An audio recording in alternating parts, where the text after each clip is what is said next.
E aí, família Manganato, deixarei o nome do manhwa na descrição e bora para mais uma Narração Suprema. Então, se você quiser continuação, já se inscreve, deixa o like, comenta parte 2.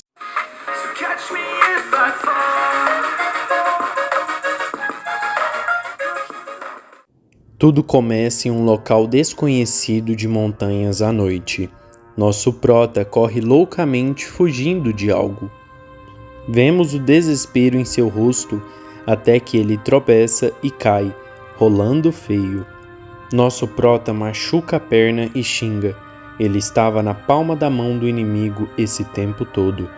Os perseguidores falam que o protagonista devia ter tido vários problemas para chegar até ali, chamando o nosso prota de Príncipe Cheon e dizendo que estavam quase dormindo de tanto esperá-lo. Nesse momento, o MC só pensa em sobreviver e tenta raciocinar sobre o que deveria fazer. Ele decide tentar argumentar, dizendo que até tinha desistido da academia, o que mais eles poderiam querer? Os perseguidores falam que independente disso não importava, ele deveria morrer. Enquanto tivesse direito ao trono, ele deveria desistir e simplesmente morrer. Por fim, os perseguidores dizem para o prota que mesmo que ele seja filho de um plebeu, por também ter sangue real, teria uma morte indolor. Nosso MC se irrita por estar vendo sua mãe ser desonrada. Ele decide lutar até o fim.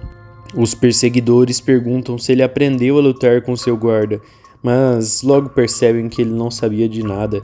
Seria uma caça então divertida para eles.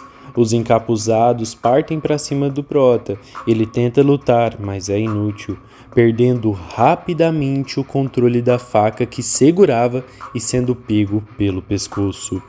Nesse momento, o interrogam se isso era tudo que ele podia fazer, mas nosso MC já puxa a peixeira.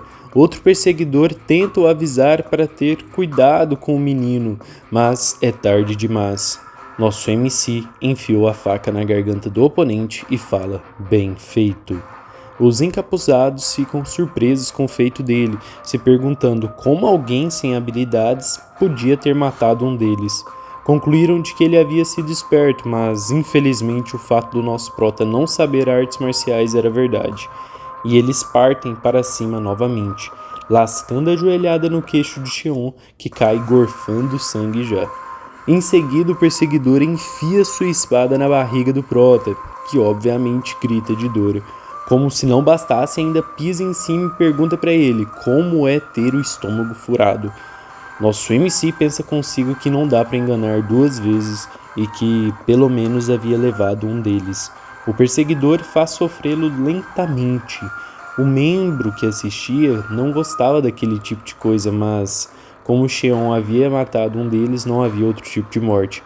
Até que uma luz amarela aparece e destroça o encapuzado que atormentava Cheon. Aparece um estranho atrás deles. Suas roupas eram misteriosas e os perseguidores já partem para cima a fim de eliminá-lo. Mas é inútil. Em uma velocidade absurda, ele destrói os membros dos encapuzados, um por um. Sumindo e aparecendo, eles tentam fugir, mas não é viável. Nosso prota fica feliz por eles terem sido destruídos. O homem misterioso diz que o ancestral está de muito bom humor, mesmo em seu último momento. Nosso prota pensa consigo, ancestral? Que papo maluco é esse?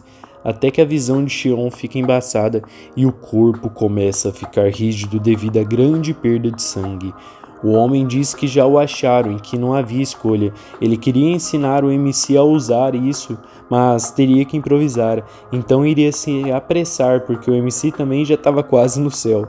E o homem injeta algo no MC, dizendo para que o prota, como ancestral, devia viver e deixar a vida dele mais fácil.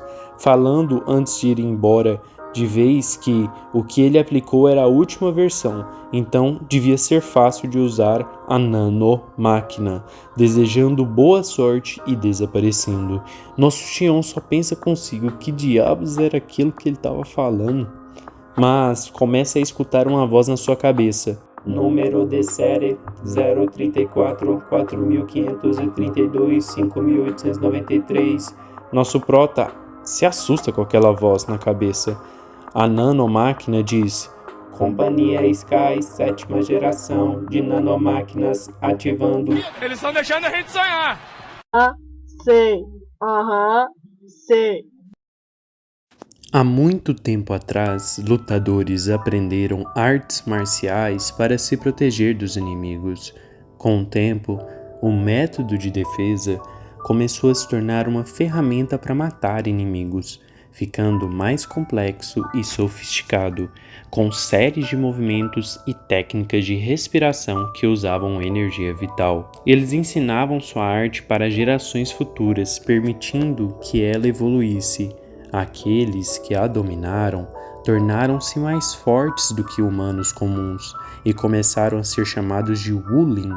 Lutadores que queriam ser seus discípulos começaram a formar clãs que se dividiram em forças de justiça ou crueldade, e no meio da balança havia outro grupo que seguia uma rota totalmente diferente, visando apenas poder. O mundo os reconheceu como culto demoníaco.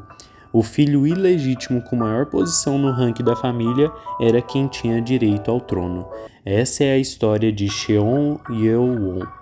Nosso prota acorda assustado e se pergunta como estava vivo, se ele tinha certeza que havia sido morto. Se perguntando daquilo e vendo que estava suando muito, até que começa a tossir e percebe manchas escuras por todo o seu corpo, que fediam mais que esgoto de feira. Vendo que seu corpo estava todo melecado e pensando em vomitar, até que escuta uma voz. Acordou, mestre. Se perguntando o que diabos era aquilo, a voz repete novamente. Acordou, mestre. Nosso prota se assusta e pergunta de quem diabos era aquela voz. Percebendo que não havia ninguém ali, a voz diz para que ele se acalmasse. Nosso prota pensa que pode ser alguém falando com ele por meio de telepatia, mas não, era diferente, era como se aquela voz surgisse de dentro da cabeça dele. A voz diz, está correto, mestre. Nosso prota já fica puto, fala para quem fosse se revelar, mas a voz diz que estava conectada atualmente e aos serviços do mestre, em seu cérebro. Ela diz que é da 7ª geração de nanomáquinas da corporação Sky. Nosso MC então grita em voz alta que diabos era aquilo que ela estava falando e por que ela estava atormentando ele. A máquina repete sua origem e nosso prota diz que ela era Nano, um deus maligno. A voz fala que estava correto, mas ela era nanomáquina. Nosso MC, percebendo que podia estar falando com um deus maligno, já se ajoelha e pergunta se a voz era realmente de um deus maligno. Enquanto isso, um guarda guia um doutor para ver Cheon. O doutor pergunta se havia sido uma tentativa de assassinato, que o guarda diz que sim. O guarda fica irritado porque, mesmo havendo tantos assassinos, os enviaram para aquele local. O doutor diz que pensa que foi a guarda de elite de Jang, sendo um milagre de Cheon estar vivo. O guarda fala que acredita que alguém deve ter o ajudado, mas não sabia quem. Ele havia visto uma cena horrível, vários corpos desmembrados, todos do culto demoníaco, sendo que só um estava inteiro com a faca que ele havia dado para o príncipe no pescoço. Contudo, ele notou que havia alguém respirando. Esse era Cheon. O doutor pergunta se o príncipe tinha marcas no corpo, mas o guarda diz que não. Apesar das roupas certamente terem sido cortadas por uma espada, não havia nada. Era como se ele tivesse simplesmente dormido ali. O doutor se pergunta quem poderia estar ajudando Cheon, porque ninguém, nem o líder do culto, se envolveria nessa luta. O doutor fala que as coisas estão ficando interessantes e vai logo ver o príncipe. Já no quarto, nosso prota se pergunta se quem salvou a vida dele foi o deus maligno. A voz fala que se ele está se referindo a quem salvou dos inimigos, não havia sido ela. Mas se ele estivesse falando sobre o modo autocura, então sim. Cheon fica todo abobado com essas informações nunca antes vistas, e a voz fala que vai enviar logo um manual com as informações básicas e que estava buscando as palavras corretas para a era e a cultura na qual ele se inseria. Por fim, o tom de voz muda, e ela fala que não é o deus maligno, e que estava enviando as informações, perguntando se ele aceitava o que nosso prota diz que sim. Mas, meus amigos, é choque voando para todo lado e nosso prota vomita e fica tonto. A voz diz que aquela reação era normal, mas que ele não sentiria tontura ou náuseas no segundo estágio. Nosso prota diz nanomachine e a voz responde: Sim, mestre. Xion pergunta se é verdade que existiam milhares de máquinas no corpo dele, e a voz o informa que sim, existindo 6.482.040.000 máquinas no corpo dele.